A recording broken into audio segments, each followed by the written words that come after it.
If your social battery has been feeling a little bit low lately, literally same. So I made some matcha, I cracked open the window, and we're just gonna have a little chat.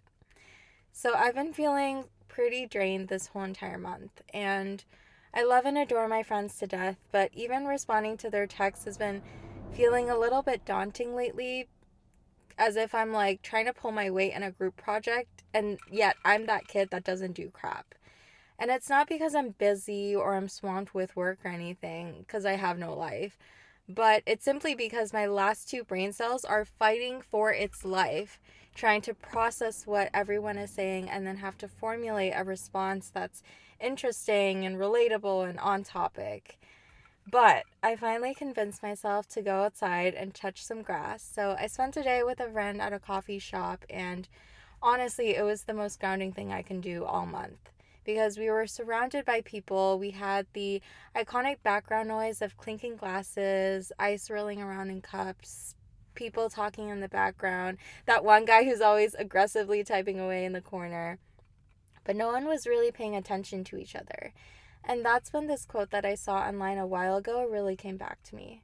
It says that people our age find comfort in crowded areas because we enjoy not being recognized.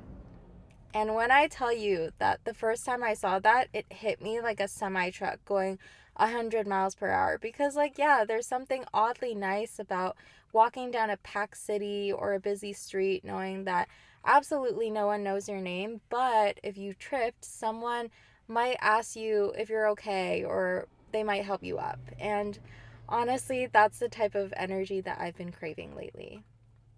So, if you're curled up in bed, if you are taking a drive in your car, or if you're just floating about your day doing whatever, welcome in. This is the Full Spread Podcast, a space where we make something refreshing, we spill something real, and we savor the parts of life that usually get swallowed whole. I'm Mabel, and today we're digging into that weird little pocket of comfort that comes with anonymity and the quiet craving that we all have to be seen without being put on display. So it's no secret that a lot of us don't like attention. We don't like pressure to be put together or polished all the time. The issue with that is that that type of invisibility isn't always sustainable. We live in a time in society where being unseen means that you're slowly fading away from the picture.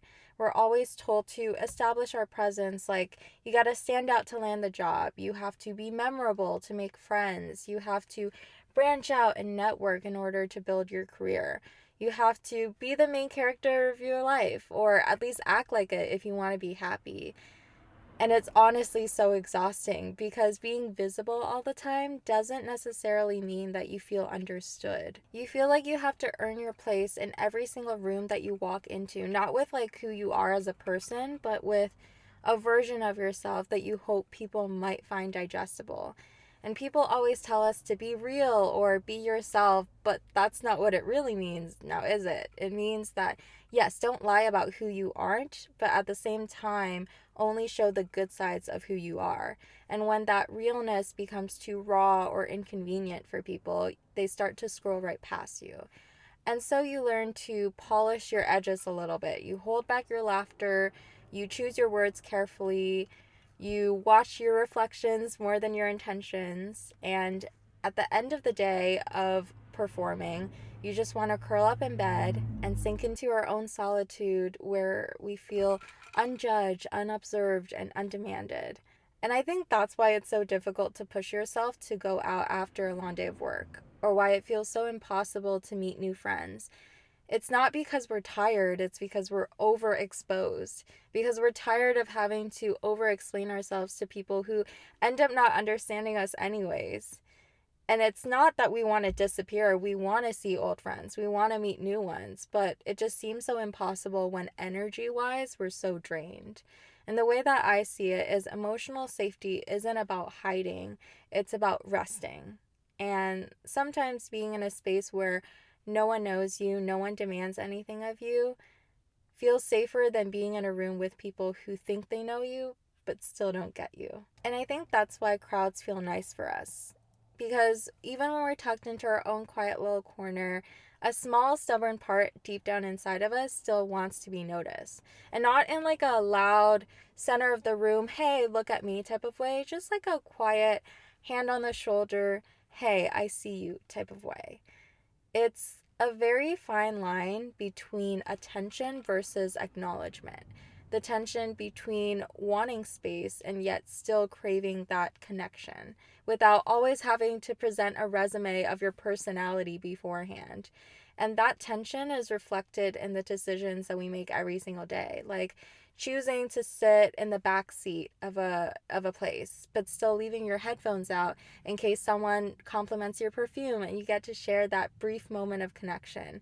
It's going to a new coffee shop and sitting in the back but still hoping that a regular might notice that you're someone new.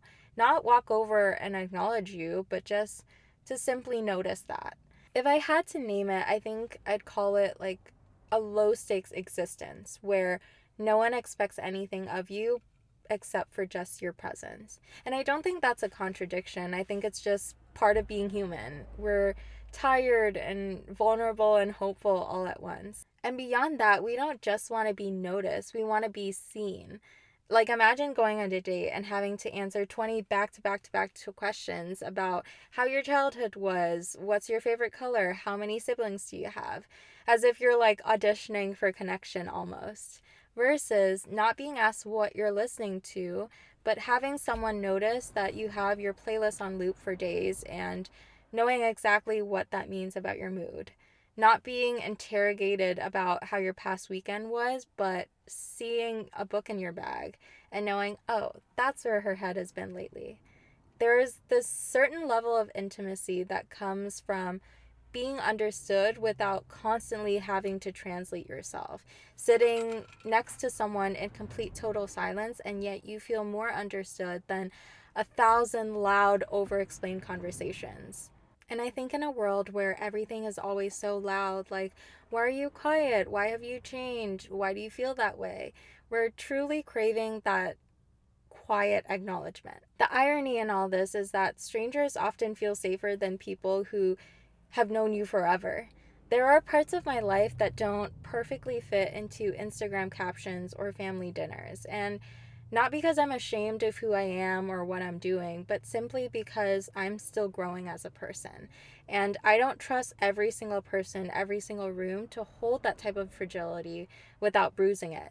They're not going to understand the type of love I chose for myself. They're not going to understand the life path that I'm going down. And when I'm still figuring myself out and figuring things out, the last thing that I want is to be misunderstood and misinterpreted for something that I'm not even sure of myself, because that can be really suffocating.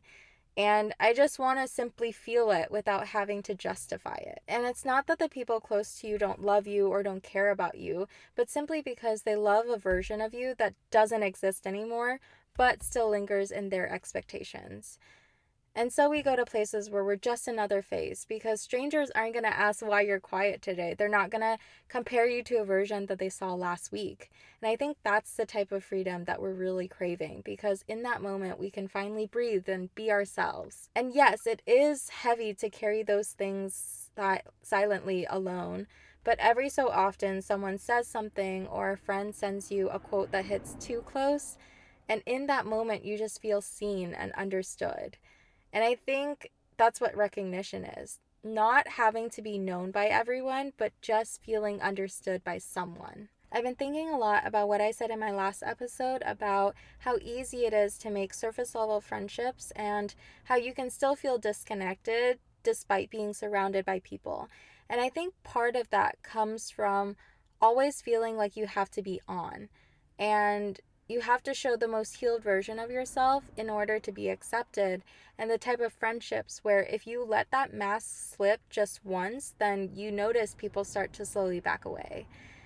And so we revert back to isolation because we don't want to feel lonely, but at least in that moment, it's just us and our thoughts.